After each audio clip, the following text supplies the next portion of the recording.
سعدیہ سرکار کو لے کر کے چل رہی ہیں اور 12 پہاڑیوں کو گزر کر کے حضرت حلیمہ سعدیہ اپنی آبادی کے قریب پہنچ رہی ہیں، مگر ان 12 پہاڑیوں کا بھی نقشہ ملاحظہ فرمائیے۔ حضرت حلیمہ سعدیہ جس پہاڑی سے بھی گزر رہی ہیں، اگر پہاڑ کے اوپر کوئی سوکھا درخت ہے تو ہرا ہو جاتا ہے، اگر پہاڑیوں کے درمیان ان جھاڑیوں میں جانور چر چگ رہے ہیں تو حلیمہ کی سواری دیکھنے کے بعد وہ سارے جانور سامنے سے ہٹ جایا کرتے تھے اور حلیمہ کی سواری کو دیکھا کرتے تھے، گویا وہ جانور بھی سمجھ رہے ہیں کہ نبی کونین جا رہے ہیں، ان کی زیارت کر لو، رحمت للعالمین جا رہے ہیں، ان کی زیارت کر لو، آقا کریم سوار ہو کر کے جا رہے ہیں، آگے سے ہٹ جاؤ۔ آقا کریم صلی اللہ تعالی علیہ وسلم کو لے کر کے جب ہرن خشک حلیمہ سعدیہ اپنی آبادی میں پہنچی ہیں تو ان کی پوری آبادی مہکنے لگی ہے۔ آبادی کے لوگ قحط سالی کے شکار ہو گئے تھے، مگر بارش ہو جاتی ہے اور پوری آبادی پانی سے سیراب ہو جاتی ہے، تمام درخت لہلہانے لگتے ہیں اور تمام درختوں میں پھل آ جاتے ہیں۔ حضرت حلیمہ خاتون اپنے شوہر سے کہتی ہیں کہ جانوروں کا دودھ نکالو، اور جب وہ جانوروں کا دودھ نکالتے ہیں تو سارے جانوروں کے تھن خشک ہو گئے تھے، مگر سارے جانوروں کے تھن دودھ سے بھرے ہوئے ہیں۔ وہ دودھ نکالتے ہیں تو ان کے گھر کا سارا برتن دودھ سے بھر جاتا ہے۔ لوگوں نے پوچھا، اے حلیمہ یہ تیرے جانور اتنا دودھ کیسے دے رہے ہیں؟ تو حلیمہ نے کہا، میرے ہی جانور نہیں بلکہ آبادی کے سارے جانوروں کو دیکھو، اب سارے لوگ دیکھ رہے ہیں تو سارے جانوروں کے تھن دودھ سے بھرے ہوئے ہیں۔ حلیمہ نے کہا، یہ سردار قریش عبد المطلب کے پوتے محمد بن عبداللہ کے آنے کی برکت ہے، اب سارے لوگ سرکار کی زیارت کر رہے ہیں اور کہہ رہے ہیں، اے حلیمہ آج تک ہماری آبادی میں اتنا عظیم الشان بچہ نہیں آیا، اتنا حسین و جمیل بچہ، اتنا خوبصورت بچہ نہیں آیا، حلیمہ تم بہت برکت والا بچہ لے کر کے آئی ہو۔ سارے لوگ حلیمہ کو مبارکباد پیش کر رہے ہیں اور کہہ رہے ہیں، اے حلیمہ واقعی تو مبارکباد کے لائق ہے کہ سردار قریش کا یہ پوتا تو لے کر کے آئی ہے، واقعی ان جیسا حسین و جمیل ہماری نگاہوں نے آج تک نہیں دیکھا، انہی کے آنے کی وجہ سے بارش ہوئی ہے، انہی کے آنے کی وجہ سے ہماری آبادی مہک رہی ہے، انہی کے آنے کی وجہ سے جانوروں کے تھن دودھ سے بھر گئے ہیں۔ حضرت حلیمہ سعدیہ جب سے سرکار کو لے کر کے اپنی آبادی میں پہنچی ہیں، اس آبادی کے جانوروں کو بڑے بڑے شیر چیتے جانوروں کو اٹھا لے جاتے تھے، لیکن اب آج کی تاریخ سے کوئی جانور کسی جانور کو نہیں ستا رہا ہے، بلکہ دیکھا جا رہا ہے کہ شیر اور بکری ایک درخت کے نیچے پائے جا رہے ہیں، نہ تو بکری شیر کے خوف سے بھاگ رہی ہے اور نہ تو شیر بکری پر حملہ کر رہا ہے۔ آقا کریم صلی اللہ علیہ وسلم کی عظمت ملاحظہ فرماتے چلیے، حلیمہ سعدیہ کا گھر بھیڑ لگ گئی ہے، سارے لوگ دیکھنے کے لیے آ رہے ہیں اور کہہ رہے ہیں، اے حلیمہ آج تک ہماری نگاہ نے اتنا خوبصورت بچہ نہیں دیکھا، اور اپنے گودوں میں بچوں کو لاتی اور کہتی ہے، حلیمہ ان کا ہاتھ میرے بچے کے سر پر رکھ دو۔ تو حضرت حلیمہ خاتون آقا کریم صلی اللہ علیہ وسلم کا دست نبوت ان بچوں کے سر پر رکھ دیا کرتی تھی۔ میرے آقا صلی اللہ تعالی علیہ وسلم کے پاس جو بچہ لایا جاتا وہ نظر بد کا کبھی شکار نہیں ہوتا تھا، سارے بچوں کی بیماریاں دور ہو گئیں، اور اپنے پیالوں میں پانی بھر بھر کر کے لاتی اور کہتی، اے حلیمہ تو برکت والا جو بچہ لے کر کے آئی ہے ان کا ہاتھ اس پانی میں پیالے کے ڈال دے۔ حضرت حلیمہ سعدیہ سرکار کے دستے مبارک کو اس پانی میں پیالے کے ڈال دیا کرتی تھی، لوگ لے جاتے اور اس پیالے کے پانی کو پلاتے بیماروں کو تو بیمار اچھے ہو جایا کرتے تھے، اور جانوروں پر چھڑکتے تو جانوروں کے دودھ زیادہ ہو جایا کرتے تھے۔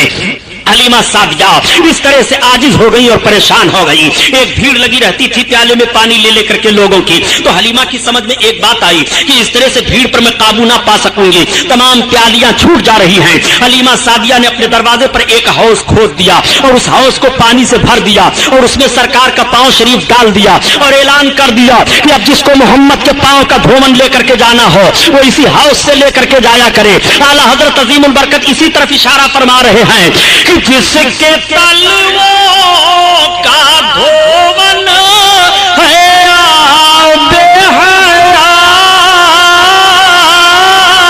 حیات ہے وہ جان مسیحا ہمارا نبی، ہمارا نبی ہے وہ جان مسیحا ہمارا نبی، ہمارا نبی۔ اللہ اللہ، نعرہ تکبیر، نعرہ رسالت، اب آپ ذرا غور فرمائیے، ابھی نبوت و رسالت کا اعلان نہیں ہوا اور سرکار کے مقدس پاؤں شریف کا دھون پیا جا رہا ہے، بیمار شفا پا رہے ہیں، اور جانوروں پر ڈالا جا رہا ہے تو جانوروں کے دودھ زیادہ ہو رہے ہیں۔ حلیمہ سعدیہ فرماتی ہیں کہ جس طرح سے بچے سال میں بڑھتے ہیں، محمد کے جسمانی بڑھنے کا حال یہ تھا کہ وہ مہینے میں اتنا بڑھ رہے تھے۔ حلیمہ سعدیہ فرماتی ہیں کہ جب تک میں ان کو جی بھر کر کے دیکھ نہیں لیتی تھی مجھے سکون نہیں ملتا تھا۔ حضرت حلیمہ فرماتی ہیں کہ جیسے عام بچوں کی خدمت پر ماؤں کو تکلیف ہوا کرتی ہے، مجھے اس طرح محمد کی خدمت پر کبھی بھی کوئی تکلیف نہ ہوئی۔ حلیمہ سعدیہ فرما رہی ہیں کہ جب وہ جسم کے طور پر بڑھ رہے تھے تو ان کا حال یہ تھا کہ خوشبو تو پھیلتی ہی رہتی تھی اور جسم سے خوشبو آتی ہی تو رہتی تھی، میں جب بستر سے اٹھاتی تو بستر مہکتا رہتا تھا۔ عورتیں آنے کے بعد کہتی ہیں اے حلیمہ، اے سعدیہ، یہ تو کتنا مبارک اور خوشبودار بچہ لے کر کے آئی ہے کہ جس جگہ یہ لیٹے وہ جگہ مہک جاتی ہے، جس مکان میں یہ رہے وہ مکان مہک جاتا ہے۔ حضرت حلیمہ سعدیہ آقا کریم صلی اللہ تعالی علیہ وسلم کو ایک روز دودھ پلاتی ہیں اور دودھ پلانے کے بعد رات کی تاریکی ہے، چاند نکلا ہے، چاندنی پھیلی ہے، سلا دیتی ہیں۔ آج بھی ماؤں کی عادت ہوتی ہے کہ مائیں جب اپنے بچوں کو دودھ پلاتی ہیں اور دودھ پلانے کے بعد سلا دیتی ہیں تو دیکھ لیتی ہیں کہ میرا بچہ سو رہا ہے کہ جاگ رہا ہے۔ اگر بچہ سو جاتا ہے تو ماں مطمئن ہو جاتی ہے اور اگر بچہ جاگتا ہوتا ہے تو ماں اپنے بچے کو تھپکیاں دے دے کر کے سلانے کی کوشش کرتی ہے۔ ٹھیک حضرت حلیمہ سعدیہ نے سرکار کو دودھ پلایا اور دودھ پلانے کے بعد سلا دیا۔ اب حضرت حلیمہ کہہ رہی ہے کہ میں نے غور کیا کہ لاؤ دیکھو محمد سو رہے ہیں کہ جاگ رہے ہیں، تو حلیمہ کہتی ہے جیسے میری نگاہ پڑی تو میں نے دیکھا کہ ان کی ایک انگلی داہنی طرف جا رہی ہے اور کبھی بائیں طرف جا رہی ہے اور کبھی سرہانے کی طرف جا رہی ہے اور کبھی پائتی کی جانب جا رہی ہے۔ حلیمہ کہتی ہے جب میں نے غور کیا تو محمد کی انگلی جدھر جدھر جا رہی تھی آسمان پر چاند اسی طرف جا رہا تھا۔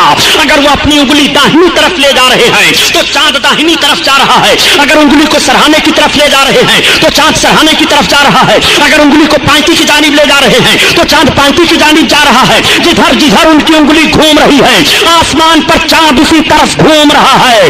اعلیٰ حضرت عظیم البرکت اسی طرف اشارہ فرماتے ہیں کہ چاند جھک جاتا جدھر انگلی اٹھاتے مہد میں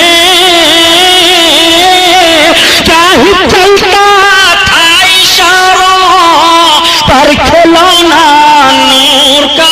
آئیے تقریر، نعرہ تکبیر، نعرہ رسالت، نعرہ رسالت، جشن رحمت للعالمین حضرت علامہ مولانا غلام محی الدین صاحب قبرا، نعرہ تکبیر، سبحان اللہ صلی اللہ تعالیٰ علیہ وسلم کا کریمانہ حال ملاحظہ فرمائیے۔ حضرت حلیمہ سعدیہ فرماتی ہیں کہ میں دیکھ کر کے دنگ رہ گئی۔ حضرت حلیمہ فرماتی ہیں یہ محمد کا عالم ہے۔ تمام عورتوں سے حضرت حلیمہ سعدیہ ذکر کر رہی ہیں، آقا کریم صلی اللہ تعالیٰ علیہ وسلم حضرت حلیمہ کی گود میں ہیں۔ عورتیں دیکھنے کے بعد کہتی ہیں حلیمہ کتنا برکت والا بچہ لے کر کے آئی ہو، پورے قبیلے سعد میں شہرا ہے، آقا کریم کی برکتیں ظاہر ہیں۔ حلیمہ سعدیہ سرکار کو دودھ پلا رہی ہیں اور بیان دیتی ہیں جس طرح سے بچوں کی خدمت پر پرورش کو ماؤں کو تکلیف ہوتی ہے مجھے کبھی بھی اس کا احساس نہیں ہوا۔ میرے آقا صلی اللہ تعالیٰ علیہ وسلم دودھ پینا جب چھوڑ دیتے ہیں تو حضرت حلیمہ سعدیہ سرکار کو لے کر کے آپ کی ماں کے پاس آ گئی اور پھر اجازت لیتی ہیں، کہتی ہیں بہن آمنہ خاتون ان کو ہمارے پاس چند برس اور رہنے دو۔ چنانچہ حضرت آمنہ خاتون سے اجازت لے کر کے سرکار کو پھر لے کر کے چلی جا رہی ہیں۔ اب میرے آقا حضرت حلیمہ رضی اللہ تعالیٰ عنہ کے گھر ہیں۔ سرکار جسمانی حالت پر ایسے ماحول میں پہنچ گئے کہ میرے سرکار زمین پر تشریف فرما ہو کر کے چل رہے ہیں مگر قدم میں کوئی لڑکھڑاہٹ نہیں ہے، کوئی لغزش نہیں ہے، کوئی لرزہ نہیں ہے۔ دیکھنے والے دیکھ کر کے حیران رہ جاتے ہیں، اے حلیمہ تو نے جس بچے کی خدمت کی ہے ان کا چلنا ذرا دیکھو۔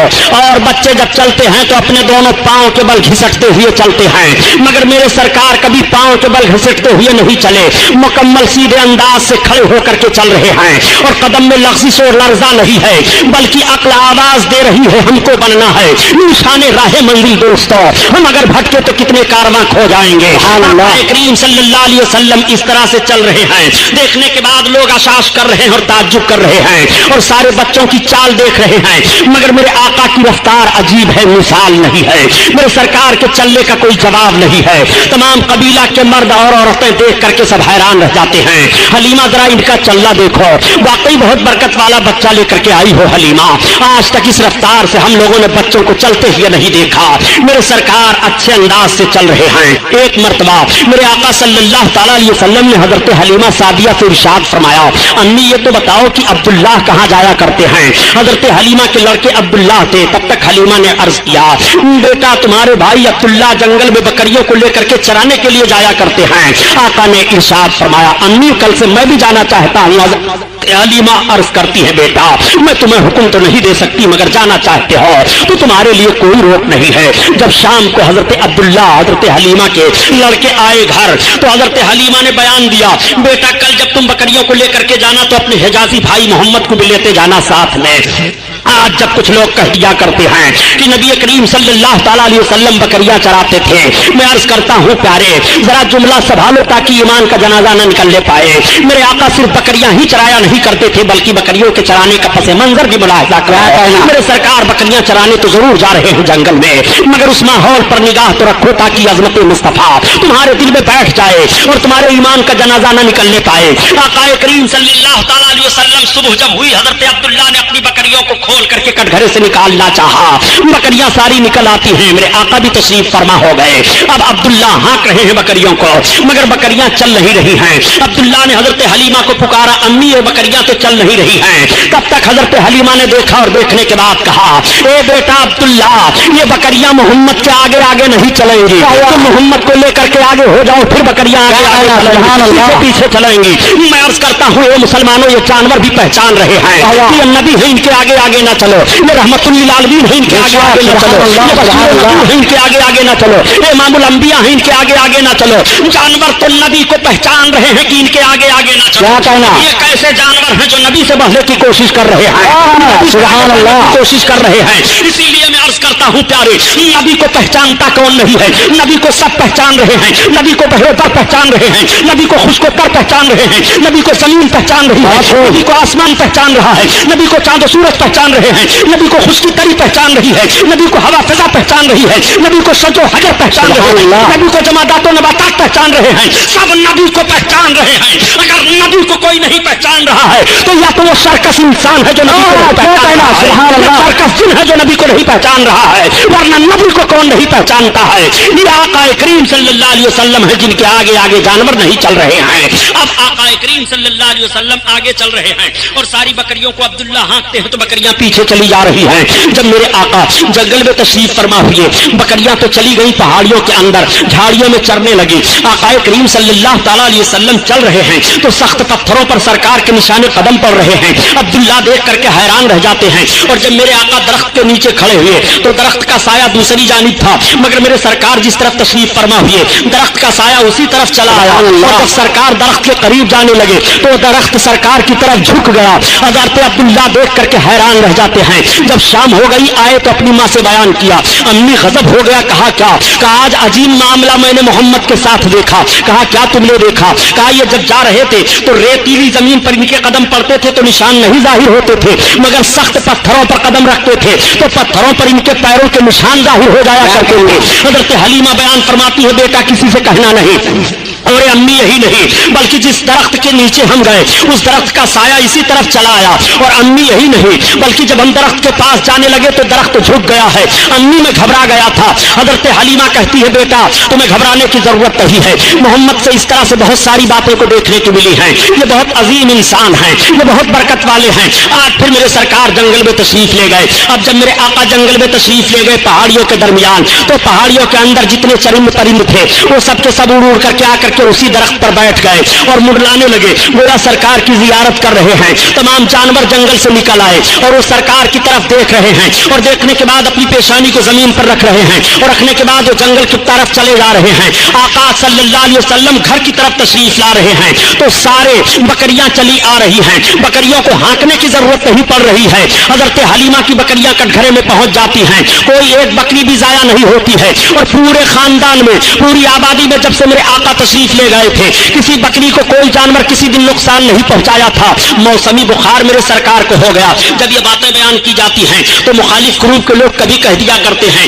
کہ نبی کی فضیلت میں یہ حدیث شریف تو ضعیف ہے, یہ حدیث شریف تو ضعیف ہے, یہ حدیث تو ضعیف ہے. میں کہتا ہوں جب فضائل نبی کی بات آئے تو تمہیں حدیث ضعیف دکھائی دے رہی ہے, آخر کن حدیثوں کو تم کبھی تسلیم کرتے ہوئے نبی کریم صلی اللہ علیہ وسلم کی فضیلت کو تسلیم کرو گے؟ یہ مصطفیٰ کی عظمت کا بیان ہے, اس میں ضعیف حدیث اور قلی حدیث کا معاملہ نہیں ہے. اپنے آقا کی عظمت سماعت فرماتے چلو. نبی کونین صلی اللہ تعالیٰ علیہ وسلم کو موسمی بخار ہوا, میرے سرکار 3 دن جنگل میں تشریف نہیں لے گئے. تب تک حلیمہ کے لڑکے روتے چلاتے ہوئے آئے اور عرض کرتے ہیں ارے امی جان, آج تو سب سے زیادہ دودھ دینے والی بکری کو جنگل کا شیر اٹھا لے گیا ہے. حلیمہ رونے لگی, میرے آقا نے آنکھیں کھول دی, ارشاد فرمایا امی کیا بات ہے؟ حلیمہ عرض کرتی ہے بیٹا محمد, سب سے زیادہ دودھ دینے والی بکری کو جنگل کا شیر اٹھا لے گیا ہے. مجھے یہ فکر نہیں ہے کہ دودھ دینے والی بکری تھی, میں اس فکر میں رونے لگی ہوں کہ جب سے آپ میرے گھر آئے تھے میں آپ کو لے کر کے آئی تھی, میری ہی بکری نہیں بلکہ آبادی میں کسی کا جانور نقصان نہیں ہوا تھا. آج جانور کیسے ہماری بکری کو اٹھا لے گیا, اس میں کوئی راز ہے. تب تک میرے سرکار کھڑے ہو گئے اور ارشاد فرماتے ہیں چلو کدھر سے جنگل کا شیر آیا تھا. پہاڑی کے ایک چٹان پر آ کر کے ان کے لڑکے کھڑے ہو جاتے ہیں اور اشارہ سے بیان دیتے ہیں اسی طرف سے آیا تھا شیر. میرے سرکار نے اسی طرف رخ نبوت کیا. کے بعد ارشاد فرماتے ہیں یا ابل حارث, اتنا فرمان تھا کہ جنگل میں جتنے شیر چیتے چرندے پرند ہیں سب باہر نکل آ رہے ہیں. نبی بلا رہے ہیں چلو چلو, بلا رہے ہیں چلو چلو, امام الانبیاء بلا رہے ہیں چلو چلو, رحمت للعالمین بلا رہے ہیں چلو چلو. سارے جانور چلے آ رہے ہیں اور سارے کے سارے لوگ لائن سے کھڑے ہو جاتے ہیں. تب تک جنگل کا ایک بوڑھا شیر نکلتا ہے اور بکری کا کان پکڑے لیے ہوئے چلا آ رہا ہے. اس نے بکری کو چھوڑ دیا, بکری ادھر چلی گئی. حضرت حلیمہ سرکار کا چہرہ دیکھ رہی ہیں. میرے آقا نے جانوروں سے ارشاد فرمایا میری بکری کو اٹھا لے گئے تھے. تو حلیمہ کہہ رہی ہیں کہ محمد کی بولی تو میں سمجھ رہی تھی مگر جانور کیا بول رہے تھے اس کو میں نہ سمجھ پائی. حلیمہ نے دامن تھاما, عرض کیا بیٹا جانور تم سے کیسی باتیں کر رہے تھے؟ تو آقا ارشاد فرماتے ہیں اے امی جب میں نے ان جانوروں سے پوچھا کہ میری بکری کیوں اٹھا لے گئے تھے تو ان جانوروں نے یہی جواب دیا کہ آج 3 دن کا عرصہ گزر گیا تھا, آپ آئے نہیں تھے, آپ کا چہرہ دیکھنے کو نہیں ملا تھا. تو سارے جانوروں نے مشورہ کیا کہ حلیمہ کی بکری اٹھا لاؤ, چھڑانے کے لیے آپ ہی آ جائیں گے اور آپ ہی کی زیارت نصیب ہو جائے گی, اس لیے یہ کام کیا گیا. جانور ہیں جو نبی کا چہرہ دیکھنے کے لیے ترس رہے ہیں اور جنگل کے جانور سرکار کا چہرہ دیکھنے کے لیے نکل آ رہے ہیں. یہی وجہ ہے کہ حلیمہ کے گھر جب تک میرے آقا ہیں, آبادی کے لوگ جب جاتے سویرے تو سرکار کا مقدس چہرہ دیکھ کر جاتے اور حلیمہ سے کہتے اے حلیمہ محمد کا چہرہ ہمیں دکھا دیا کرو. جب ان کا چہرہ ہم دیکھ کر کے جایا کرتے ہیں تو ہمارا دل بھلائی سے گزر جایا کرتا ہے. اے حلیمہ جب ہم ان کا چہرہ دیکھ کر کے جاتے ہیں تو ہمارا کام بن جایا کرتا ہے. یہ میرے آقا کا مقدس چہرہ ہے کہ جب دیکھ کر کے لوگ جائیں تو کام بن جایا کرے, دن بھر بھلائی سے گزر جائے. اور ایک ان لوگوں کا بھی چہرہ ہے کہ نگاہ پڑ جائے تو دن بھر کھانا پانی دانا نہیں ملے گا, ایکسیڈنٹ ہو جائے گا, سواری نہیں ملے گی. خدا کی قسم نبی کے چہرے کا حال تو یہ ہے کہ رب تعالیٰ رخ نبوت کی قسم یاد فرما رہا ہے.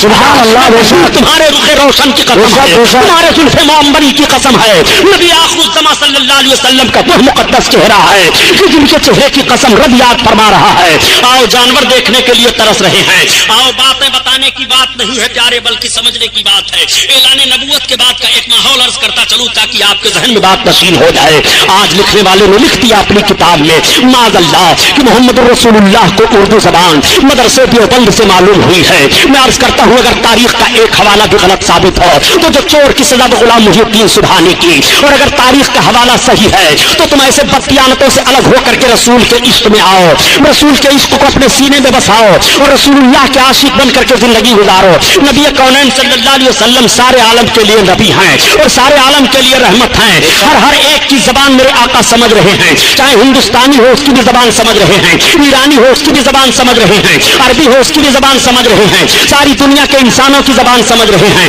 جانوروں کی زبان سمجھ رہے ہیں, چرند و پرند کی زبان سمجھ رہے ہیں. اس لیے کہ نبی کونین بن کر کے تشریف لائے ہیں وہ سب کی زبان سمجھ رہے ہیں. ارے یار یاد رکھو حضرت آدم علیہ الصلوۃ والتسلیم کو 7 لاکھ زبانوں کا علم تھا اور اس دنیا میں صرف 30,000 زبانیں بولی جا رہی ہیں, 30,000 زبانیں بولی جا رہی ہیں. اور حضرت آدم علیہ السلام کو 7 لاکھ زبانوں کا علم تھا. نبی کونین صلی اللہ علیہ وسلم تو امام الانبیاء ہیں. نبی کو اللہ تعالیٰ نے سارے علوم عطا فرما دیے ہیں. کوئی ایسی زبان نہیں ہے جس زبان کو میرے آقا نہ جان رہے ہوں. آقا